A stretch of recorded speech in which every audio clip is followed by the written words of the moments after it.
இனி செய்திகளை துல்லியமாகவும் விரைவாகவும் தரும் எக்ஸ்பிரஸ் 18 துரித செய்திகளை தற்போது பார்க்கலாம்.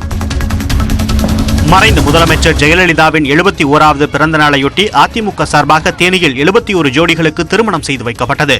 துணை முதலமைச்சர் ஓ பன்னீர்செல்வம் தலைமையில் நடைபெற்ற இந்த திருமணத்தில் மணமக்களுக்கு அனைத்து சீர்வரிசை பொருட்களும் வழங்கப்பட்டன. அமைச்சர்கள் செல்லூர் ராஜு, திண்டுக்கல் சீனிவாசன் உள்ளிட்டோர் கலந்து கொண்டு மணமக்களை வாழ்த்தினர்.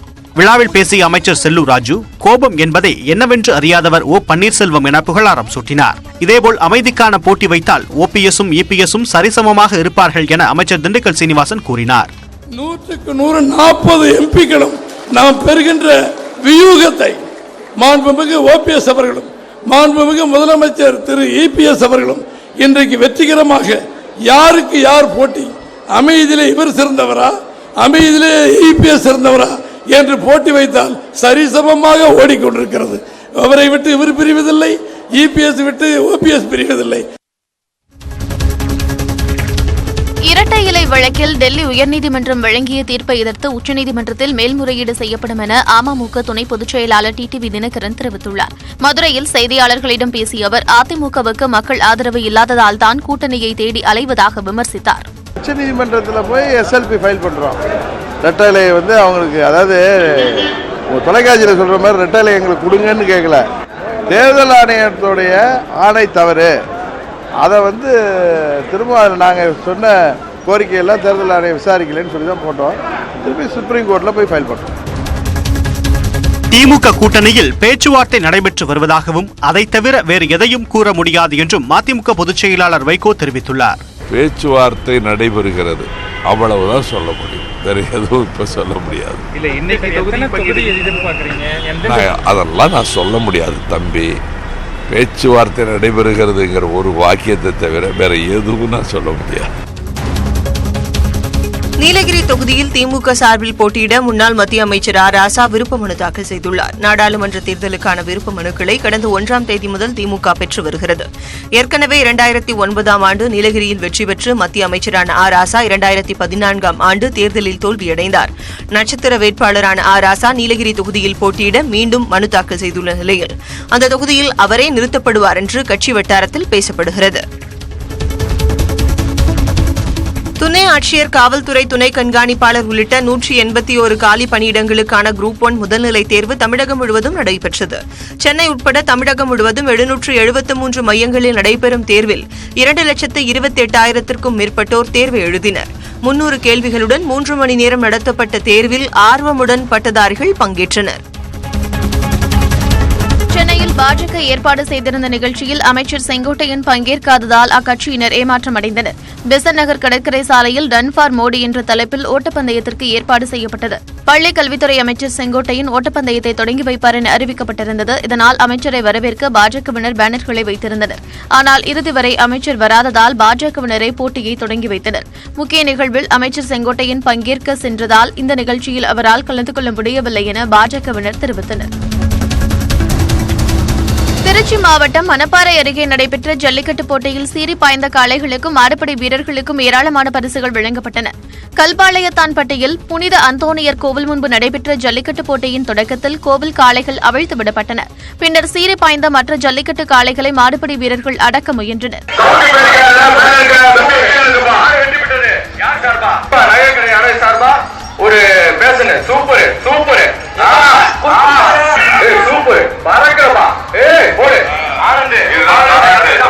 இந்த போட்டியில் திருச்சி, திண்டுக்கல், மதுரை, சிவகங்கை, புதுக்கோட்டை உட்பட பல்வேறு மாவட்டங்களைச் சேர்ந்த ஏராளமான காளைகள் பங்கேற்றன. மாடுகளை பிடித்த வீரர்களுக்கும் அடங்காத காளைகளுக்கும் வெள்ளிக்காசு, LED டிவி, சைக்கிள் உள்ளிட்ட ஏராளமான பரிசுகள் வழங்கப்பட்டன. கன்னியாகுமரி மாவட்டம் தக்கலை அருகே நூருல் இஸ்லாம் பல்கலைக்கழகத்தில் பொறியியல் 1ஆம் ஆண்டு படிக்கும் மாணவரை ராகிங் செய்ததாக 2ஆம் ஆண்டு மாணவர்கள் 3 பேரை போலீசார் கைது செய்துள்ளனர். குமாரகோவில் பகுதியில் இயங்கி வரும் நூருல் இஸ்லாம் பல்கலைக்கழகத்தில் தொடர்ந்து ராகிங் நடப்பதாக பல்வேறு குற்றச்சாட்டுகள் உள்ளன. இந்நிலையில் அங்கு பொறியியல் படித்து வரும் 1ஆம் ஆண்டு மாணவர் ஒருவரை ராகிங் செய்த 2ஆம் ஆண்டு மாணவர்கள் சரமாரியாக தாக்கியதாக கூறப்படுகிறது. இதில் காயமடைந்த 1ஆம் ஆண்டு மாணவர் அளித்த புகாரின் பேரில் 3 பேரையும் போலீசார் கைது செய்தனர். நீலகிரி தேனி மாவட்டம் கூடலூரை அடுத்த பாட்டவயலில் சோதனைச் சாவடி தடுப்பை உடைத்துக் கொண்டு ஒற்றை யானை செல்லும் சிசிடிவி காட்சிகள் கிடைத்துள்ளன.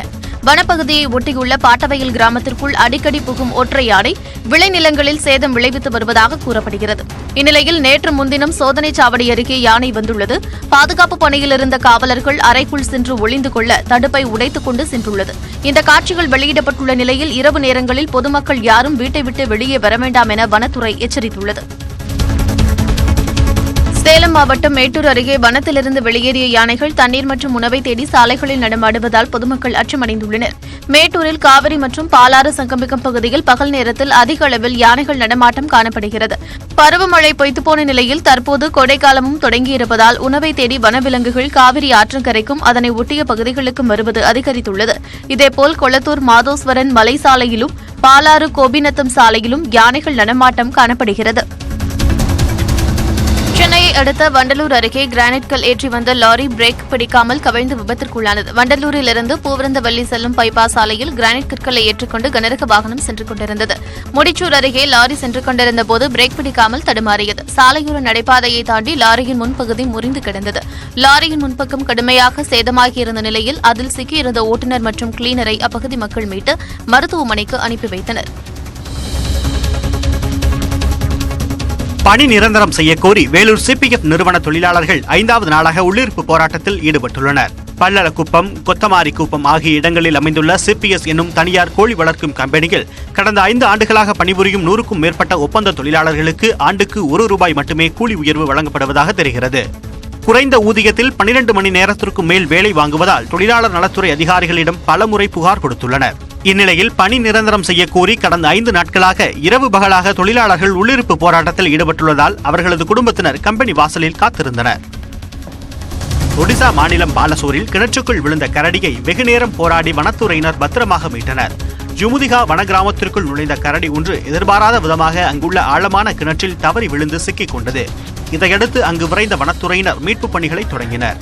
சுமார் 4 மணி நேர போராட்டத்திற்கு பின் கயிற்றின் மூலம் கரடியை மேலே இழுத்து வந்தனர். பின்னர் கரடி கூண்டுக்குள் அடைக்கப்பட்டு மருத்துவ பரிசோதனைகள் செய்யப்பட்ட பின் மீண்டும் வனப்பகுதியில் விடப்பட்டது.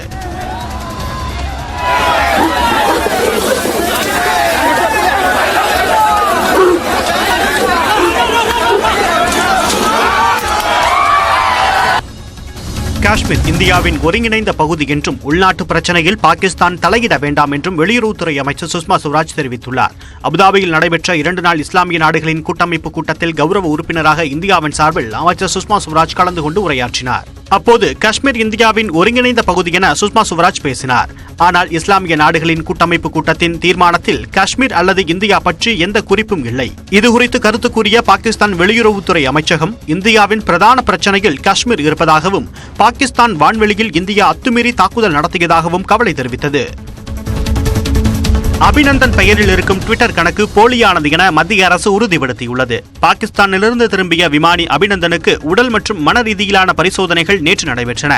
இதைத் தொடர்ந்து அபிநந்தனை பாதுகாப்புத்துறை அமைச்சர் நிர்மலா சீதாராமன் நேரில் சந்தித்து உடல்நலம் குறித்து விசாரித்தார். இந்நிலையில் தன்னை மதித்து பார்க்க வந்த நிர்மலா சீதாராமனுக்கு அபிநந்தன் நன்றி தெரிவிக்கும் ட்விட்டர் பதிவு சமூக வலைதளங்களில் வைரலானது.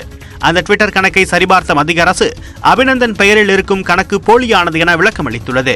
இதற்கிடையே தான் மனரீதியாக பாதிக்கப்பட்டதாகவும் பாகிஸ்தான் ராணுவத்தின் பிரதான கேள்வியே மோடி மீண்டும் பிரதமர் ஆவாரா என்பதுதான் என அபிநந்தன் தன்னிலை விளக்கம் அளித்ததாக போலி செய்திகளும் பரப்பப்பட்டு வருகின்றன.